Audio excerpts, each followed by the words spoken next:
বন্ধুরা যারা যারা এসবিআই ক্লার্ক 2024 পরীক্ষার জন্য প্রিপারেশন নিচ্ছ তাদের মধ্যেই প্রচুর স্টুডেন্টস এবং অ্যাসপিরেন্টসের মনের মধ্যে একটা কমন কোশ্চেন উঠে আসছে, একটা কমন ডাউট উঠে আসছে যে স্যার এসবিআই ক্লার্কের প্রিলিমসের পরীক্ষায় মক টেস্টে আমাদের কত মার্কসের রেঞ্জ রাখা উচিত অথবা কত পার্সেন্টাইলের রেঞ্জ মেনটেন করা উচিত যাতে করে খুব ইজিলি এইবার আমরা এসবিআই ক্লার্কের প্রিলিমসের পরীক্ষা ক্লিয়ার করতে পারি অথবা কোয়ালিফাই করতে পারি। তো বন্ধুরা আজকের এই ভিডিওতে এই সম্বন্ধে একদম ডিটেল ওয়েতে আলোচনা করব।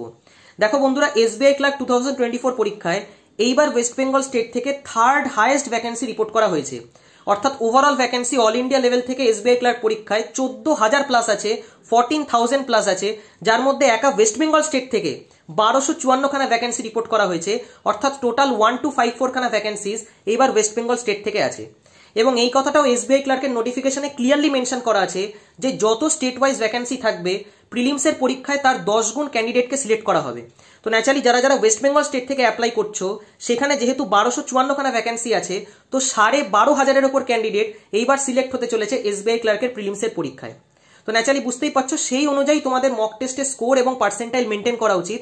তো আমার সাজেশন এইটাই হবে যে তোমরা যে প্ল্যাটফর্ম থেকেই মক টেস্ট দাও না কেন, সে প্র্যাকটিস মক থেকেই দাও, চাই টেক্সট বুক থেকেই দাও, চাই অলিভ বোর্ড থেকেই দাও, চাই স্মার্ট কিডার থেকেই দাও, চাই গাইডলি থেকেই দাও, যে প্ল্যাটফর্ম থেকেই দাও না কেন, যদি তোমরা আনরিজার্ভড অথবা জেনারেল ক্যাটাগরি থেকে অ্যাপ্লাই করো এবং মক টেস্টে যদি তোমাদের মার্কসের রেঞ্জ 65 থেকে 70-র মধ্যে থাকে, অর্থাৎ টোটাল 100 নম্বরের মধ্যে যদি তোমরা 65 থেকে 70-র মধ্যে অ্যাভারেজে মক টেস্টে স্কোর করতে পারো এবং তোমাদের ওভারঅল পার্সেন্টাইল যদি 84 থেকে 85 পার্সেন্টাইলের ওপর যায়, তাহলেই তোমরা একদম সেফ জোনে আছো এসবিআই ক্লার্কের প্রিলিমসের পরীক্ষায়। তারই সাথে সাথে আরো একটা ইম্পর্টেন্ট পয়েন্ট আমি তোমাদের সাথে শেয়ার করতে চাই যে প্ল্যাটফর্ম থেকেই তোমরা মক টেস্ট দাও না কেন, মক টেস্টে যা তোমরা স্কোর পাচ্ছ তার থেকে বেশি ফোকাস করো পার্সেন্টাইলের ওপরে।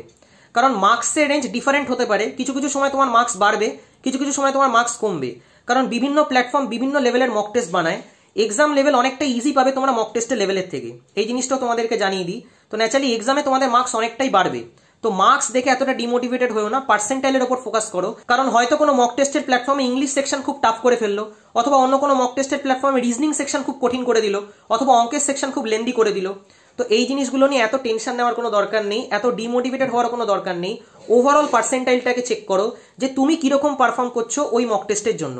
অর্থাৎ তোমার সাথে সাথে আরো যে ক্যান্ডিডেটসরা আছে তারা কিরকম পারফর্ম করছে। আজকে মক টেস্টের লেভেল যদি তারা টাফ করে তো সেইখানে ওভারঅল মার্কস অনেকটাই কম উঠবে, কিন্তু তার রেসপেক্টে পার্সেন্টাইল তুমি চেক করতে পারবে যে ওই রেঞ্জে তোমার নম্বর অনুযায়ী কত স্টুডেন্টরা মার্কস পেয়েছে এবং তার থেকে বেশি কত স্টুডেন্টরা নম্বর পেয়েছে। এমন তো নয় যে যদি কঠিন পেপার আমাদের হয় সেখানেও সবাই 90-95 মার্কস তুলছে এবং তারা প্রচুর প্রচুর পার্সেন্টাইল পাচ্ছে, এমনটা সম্ভব না। যদি পেপার কঠিন হয় তাহলে ওভারঅল মার্কস কম উঠবে, কিন্তু সেইটাই পার্সেন্টাইল তোমার কখনো এফেক্ট করবে না। কারণ সেই রেঞ্জেই ম্যাক্সিমাম স্টুডেন্টরা স্কোর করবে, তার থেকে একটু বেশিও তুমি যদি মার্কস স্কোর করতে পারো তাহলে তোমার পার্সেন্টাইল খুব ভালো আসতে চলেছে। তো ন্যাচারালি আমার সাজেশনও এটাই হবে যে তোমরা পার্সেন্টাইলের উপর বেশি করে ফোকাস করো মার্কসের উপর বেশি করে ফোকাস করার থেকে। তো আশা করি তোমাদের এই ভিডিওটা দিয়ে কিছুটা হেল্প করতে পারলাম। একদম ফুল কনফিডেন্সের সাথে, ফুল মোটিভেশনের সাথে এসবিআই ক্লার্ক পরীক্ষার জন্য প্রিপারেশন নাও এবং যদি তোমাদের কোথাও গাইডেন্সের প্রয়োজন হয় তো তোমরা গাইডেন্সও নিতে পারো। আমি নিজেও পার্সোনালি সমস্ত ব্যাংকিং এক্সামসের জন্য অনলাইনে ম্যাথস এবং রিজনিং পড়াই। তো তোমরা যদি চাও তো আমার সাথেও কন্ট্যাক্ট করতে পারো। আমার হোয়াটসঅ্যাপ নাম্বার 8617204564। তো যদি তোমরা গাইডেন্স চাও তাহলে কল করো না, হোয়াটসঅ্যাপ করো, কারণ কল অনেক সময় আমি ধরতে পারি না। আমি নিজে আইবিপিএসপি এবং আইবিপিএস ক্লার্ক দুটো পরীক্ষাই ফার্স্ট অ্যাটেম্পটেই ক্লিয়ার করেছি। তো ন্যাচারালি তোমাদেরকে খুব ভালো করে গাইড করতে পারবো যে কি টেকনিক অফ সলভিং হওয়া উচিত এবং কিভাবে একটা কোশ্চেনকে অ্যাপ্রোচ করা উচিত।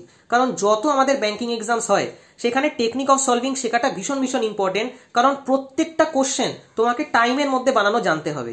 আজকে যে স্টুডেন্ট সমস্ত কোশ্চেন বেসিক নিয়মে বানাতে শুরু করবে সে কোনোদিনও পুরো পেপার অ্যাটেম্প্ট করতে পারবে না, পুরো পেপার সলভ করতে পারবে না। এবং যদি সে পেপার ভালো করে না অ্যাটেম্প্ট করতে পারে এবং ম্যাক্সিমাম কোশ্চেন যদি সে না বানাতে পারে তাহলে তার মার্কসও উঠবে না এবং কাট অফও ক্লিয়ার হবে না। তো ন্যাচারালি প্রত্যেকটা সেকশনের উপরে, যেমন ম্যাথ সেকশনের কথা যদি বলি অথবা রিজনিং সেকশনের কথা যদি বলি, প্রত্যেকটা চ্যাপ্টারের আলাদা আলাদা টেকনিক অফ সলভিং আছে এবং সেই জিনিসগুলোকেই তোমায় শিখতে হবে যাতে কম টাইমে বেশি কোশ্চেন তুমি বানাতে পারো এবং প্রচুর পরিমাণে কোশ্চেন যাতে কম সময় অ্যাটেম্প্ট করতে পারো। এবং চেষ্টা করো তার কাছ থেকেই গাইডেন্স নেওয়ার যে অলরেডি ফিল্ডে সিলেক্টেড, যাতে তার টেকনিক অফ সলভিং, তার মেথড অফ সলভিং খুব ভালো করে শিখতে পারো এবং সেই জিনিসগুলোকে পরীক্ষায় অ্যাপ্লাই করতে পারো।